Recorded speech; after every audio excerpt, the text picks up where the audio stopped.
or Luc Patthey. I would like to welcome Luc. I'm sure Luc is with us, and I saw Yeah. him logging in. Luc, can we see you? Can we hear you? Yes, I can hear you. Do you hear me? Excellent. We do hear you. Great to hear Okay. you. Yeah. We can't see you yet, but I'm sure this will come. I have my camera on. Okay. It was fine. I Okay. see myself. Okay, good. So this is coming. Hello, Luke. Great to see you. Great to see you. Thank Uh, you uh, for joining us. Thank you for being here. So I try to make a short introduction. Actually, you are the, I would say, VIP of today's meeting. So you are the person that will introduce a little bit more into where we get, and you will say us a little bit the status of your work, actually, which I think is really excellent. So yeah, the microphone is yours. Thank you. hello, everybody. First, I would like to thank again Jakob and Alex and Vlad to give me the chance to present what I very much enjoy to do during my few months or 2 months or 3 months of sabbatical in summer 2023 last year at Solaris. I really enjoyed these times. It was a great pleasure to work with all the teams, to see actually people very strongly motivating and of course trying to move a little bit toward this fantastic project, which is Light for Ukrainian. So it's really my pleasure. And thank you, Jakob, for all the introductions. I hope I will be able to present you all you promised to the audience. I will try my best. So I will share my screens. Just a moment. Even after 3 years of Zoom, it's always an issue. So here, share. You should be able to see my screen now. Yeah, we do see. It's still not yet. No, I'm coming. I just have to. Voila. Yeah, good. Excellent. Looks great. Good. So you should see my laser as well. Yes. Good. So I will try to show you some kind of technical feasibility of beamlines which could be built at Solaris. So my name is Luc Patthey, and I'm working at PSI for a few decades now, and I'm leading the laboratory for advanced spectroscopy and X-ray source. And this is really my pleasure to show you what I try to do during these times. So I'm really pleased that also PSI can contribute to this fantastic project beside Solaris and our colleague from Ukrainians from Kiev, and also with actually the LIPS. And what I will try to do is to talk about the transfer of a so-called ondulator U19s, which is existing now at and serving SLS light source at PSI for many years, and to move this ondulator to Solaris. And the goal is actually to generate X-ray source in the tender range up to the 8 kilovolts by using an in-vacuum insertion device. And we have been working fantastically in collaboration with Solaris groups to check the compatibility and the performance of these machines. We are now, or at least I'm now very convinced this will be a very nice move. And I will try to just shine few slides on the potential optical layout of a potential possible beamlines from micro or nano SAS. Okay, but to also tell actually people that Switzerland is extremely supportive with this project of Light of Ukrainians. I have the full support from PSI, from our director, the division's head, Director Christian Rueg, the division head Gabriele Eppli, and also the vice former President Leni Rivkins, who is very active with me on this project at PSI, also Hans Braun. And actually supporting Ukrainians is actually also part of our website, as you can see it here.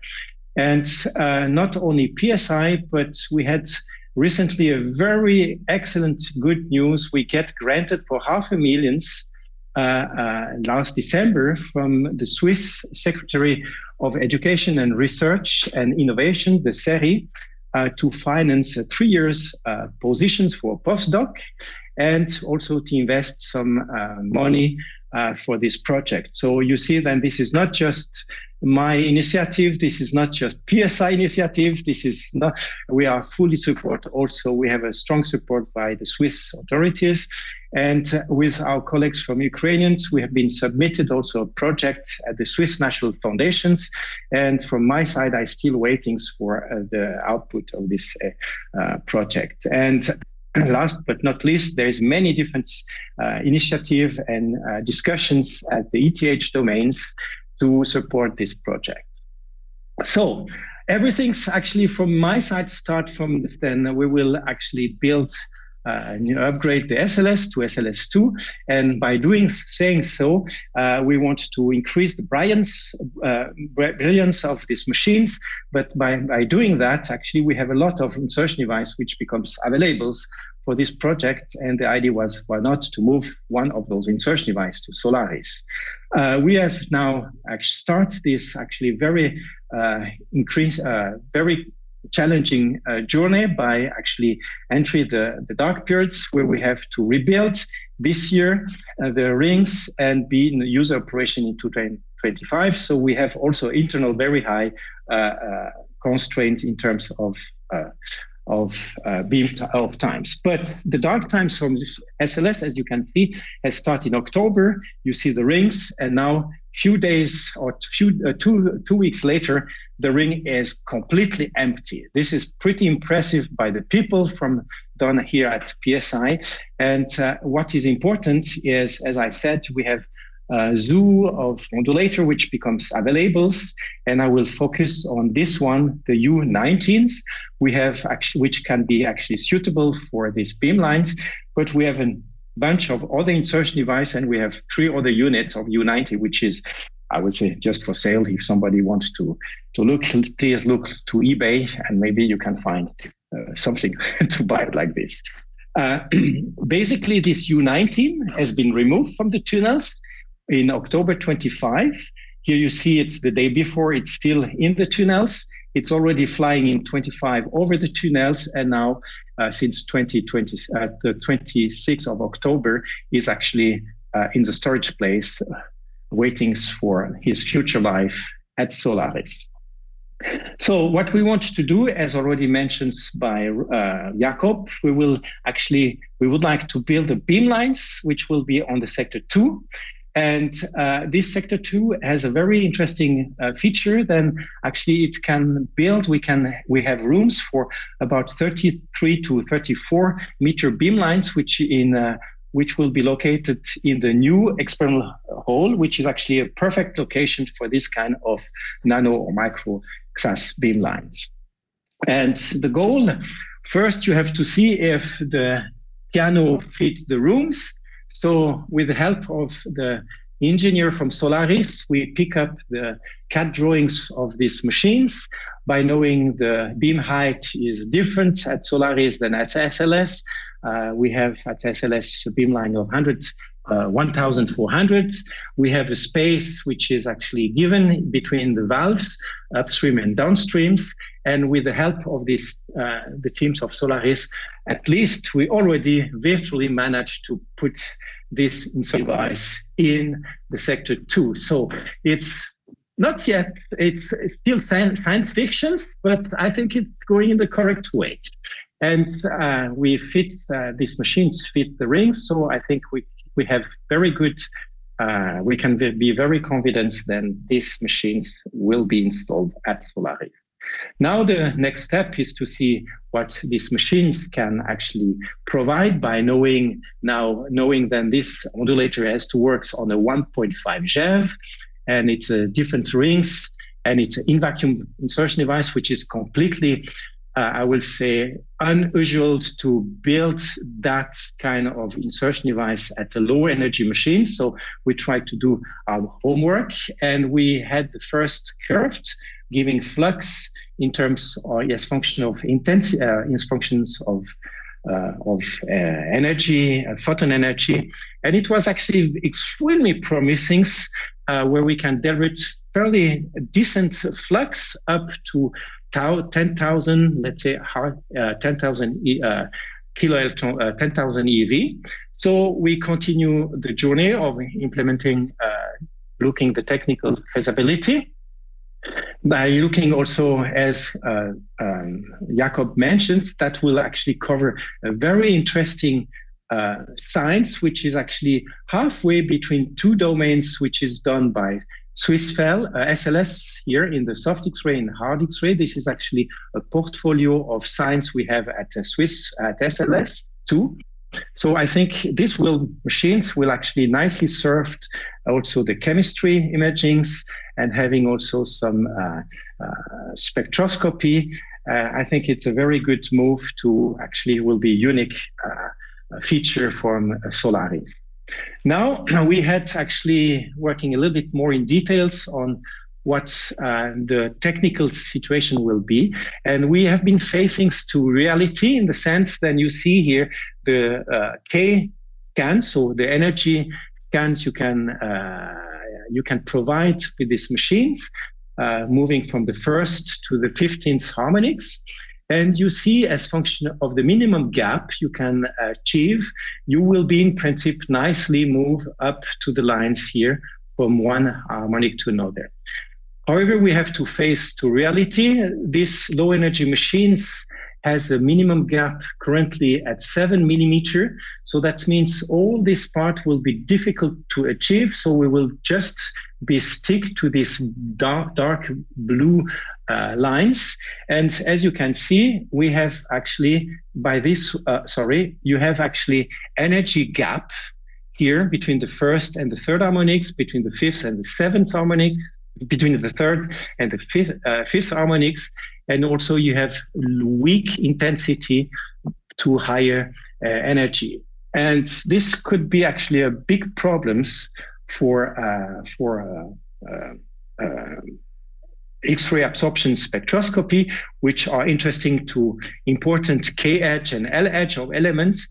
So we have been scraping our heads how to solve these problems. Of course, the easy case will be to reduce the gaps, but this is actually not that trivial on this kind of machines. But we come to the idea actually to use not just the odd, but also the even harmonics, which is actually pretty weird ondulator beamlines. But it turned out with this machine, it's completely possible to do that. And I will try to motivate this approach. Here you see, so to say, a gap scan. And you see then if I move from the third to the fourth, fifth, and so on, I can continuously follow actually the energy. I have no more energy gap in my spectra. And we have, that will be actually a pretty nice solutions for Solaris. However, we have to understand why people have been not doing that in the past, and we will be the first to base the beamlines using the even harmonics, is actually just because of the excellent matchings of the natural emittance of this Solaris. I will try here on to explain you a little bit in detail, more in details. If I'm focused here on the 10th harmonics, you have the maximum peak, intensity peak here, which correspond here to the blue edge, but you have also on axis the redshift, which actually has a little bit less intensity. And if I look the shape of the radiations, which is emitted from the blue to the redshift, it's a nice cones. Even for the even harmonics, and you start to see something weird splitting here of the conus, which is completely normal for the even harmonics. But this is at this normal nominal natural emittance, not yet a big deal for the beamlines. However, this this will become an issue if we will have actually a 5 times better natural emittance at Solaris, which is not the case, because you see here the same picture, I start to have a very weird beam distributions, which can be barely used by the beamlines.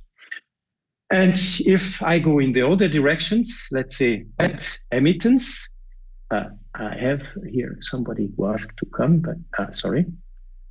If I have a bed emittance, I will have actually for all the way from the red to the blue edge, something very Gaussian, but a big patatos, and I will lose a lot of photons because most of the photons cannot be served to the beamlines and be introduced to the beamlines. So in other words, the emittance of Solaris is a perfect match to this U19 to be used at odd and even harmonics. And we try to better to understand that. And you see here, everything will go to the beamline. So even if you start with even and odd harmonics from the 2nd to the 8th or even to the 15th harmonics, everything looks pretty good for this insertion device. And the source size will be also very close to the electrons beam size, which is 180 microns horizontal and 11 microns in the vertical size. So I think we have all the ingredients here with the U19s to start to work on the beams. And from SLS, we have also a couple of hardware from different beamlines, which will hopefully become free to be recycled. I will say this is just a list of equipment we could potentially use also for these beamlines. This is just a list. There is no decisions yet on what can be and what will be recycled, but it's actually something that I will to discuss with my colleagues in the next months. But a very nice layout of beamlines, which is already has been used for many years at SLS, is the microxas beamlines, which actually are very nice designs. It's actually use first collimating mirrors to have collimations in the verticals and use a double crystal monochromator with the KBs. And I think this kind we can inspire ourselves for these beamlines, for Solaris with these beamlines. And if you see at SLS, we have a beamlines of 440 meters, but the source from the distance from the source to the first mirror of 20 meters. In case of Solaris, it will be 12. So it will be a perfect match with beamlines of 34 meters. So I think with next steps will be actually to investigate the layout of the optics. With that, in conclusion, I will say the U19 will fit to Solaris. It will deliver photon quality of high quality up to 8K, and it matches the natural emittance to use even harmonics and to do gapless energy scans, which is mandatory for microxas beamlines. And actually the source size is also compatible for future developments of beamlines for microfocus. And I'd like to thank everybody who has been involved on this study, people from Solaris, also for my colleagues in Ukrainians, and also the strong support from PSI, without forgetting actually the financings from the Swiss state and the Swiss National Foundation. With that, I thank you everybody for your times. So I'm open for questions if still questions we have. Thank you, Luc, very much for very nice presentation and summary of what have happened last month. It's really the photographs from the rings from the SLS ring are extremely impressive, I have to say. I should maybe emphasize before we'll get to the questions that I should emphasize that simultaneously to all the work we did on the infrastructure, we did also research on the interest of the Ukrainian researchers. We made a survey. We tried to research a little bit to match up with the beamline, and actually this very well matches to the possibility of the beamlines that the area of the micro and nano X-ray spectroscopy is of big interest of the Ukrainian community. So this matches really, really nicely with the project, and it's why actually we have all the scientific talks in the early afternoon dedicated to this research area. I just first question. I mean, is the logotype of PSI somehow new, or is just for the dark period? Is just for the dark period, or no? This is a new branding, so it's a completely new. So I didn't want to stress too much, but it take me half a day to upgrade all my presentation with a new PSI logo, which I'm very pleased that we saw the new logo. This is the official one. Okay. Yeah, I mean, being many years there, I mean, I was a little bit surprised. It's like, with that change, which is very nice, I must say. So even if you see, if you believe things doesn't move, it's moving at PSI. Excellent. All right. Are there any questions from the audience regarding Luc's presentation? Somebody wants to comment? I see Alexander put his mic on. If there is no question, maybe just still we have time. I wanted to ask before, actually, how you estimate how this switching between harmonics happens during experiment in this undulator? Could you comment on it? That will be actually, there is no difference switching the harmonics between the even harmonics when we do that regularly to move the harmonics from one harmonics to another in experiments. So this will be no big difference switching from the even to odd harmonics. What I think will be important is when you do a scan, energy scan, you should possibly stay in the same harmonics, because you will have problems of stitching. The flux will be not completely different. Maybe the heat load on the optics will be slightly different. So I will strongly recommend to find to make a compromise, or to find on which harmonics you will do the experiment. But from the technical point of view, it's you change the gap according the mappings where you want to go on the defined harmonics. So I see no big difficulties here. Yeah, that was the question about experience in PSI, whether there is synchronization between monochromator and undulator for such a long energy sweep. So I think scanning the monochromator and the gap of the insertion device, we do that routinely in the routine manner. That's not a problem. We even do that at the Swiss FEL, where you have not one undulator, you have 18 undulators to scan at the same time at the monochromator, and even phase match between the insertion device. So I see there are no problems. But I will say again, doing energy scan to make your edge spectra, absorption edge, I think it will be good to stay in the same harmonics, either even or odd. Okay, thank you. Thank you very much. I see a raised hand from Vitaly. Vitaly, please put your mic on.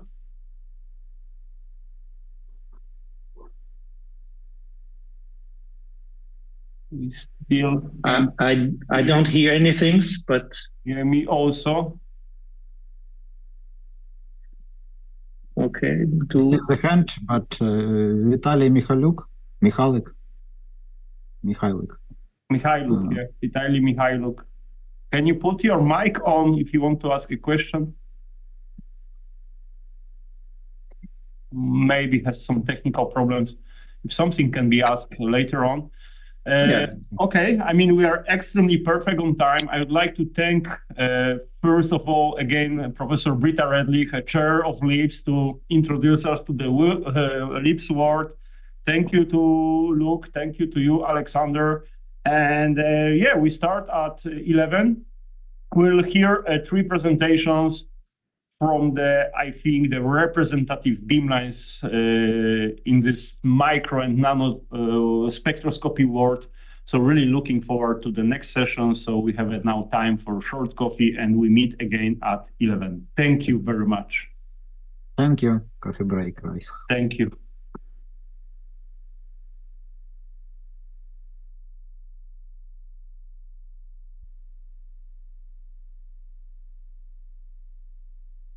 Right. So, having a Swiss ondulator in mind, we should start exactly at 11:00. So, welcome everyone back. So, there are two things before we'll move to the presentation. So, first, I've get notice from Luc that he got a question via chat. So, maybe if Luc, you could tell us the question and eventually respond or make a comment. Okay. Yes, the question is serving the energy range from 1 to 8 kilo electron volt is actually limit their experiment to vacuum experiment. And this is a question if we can actually, if this is the case or not. And I would say, yes, from the up to the last mirrors, everything has to be perfectly in vacuums. But I would say this is more designs of the future end station, which is, I do understand, not at all discussed so far. But I would say there is few options worldwide or solutions worldwide to actually to move from UHV to near ambient pressure experiment. So I think this is, if this has to be discussed, that will be today the good place if there is a need on these directions. Exactly. Thank you very much. I think this will be addressed a little bit in the presentation of Marin Kot who will present ID21, which I had the pleasure to work there for 3 years, and I think it covers closely the energy range we are talking about also. So I think, yeah, the challenge is that we have to cover a little bit the vacuum conditions, but I think we can work partially with helium environments and so on.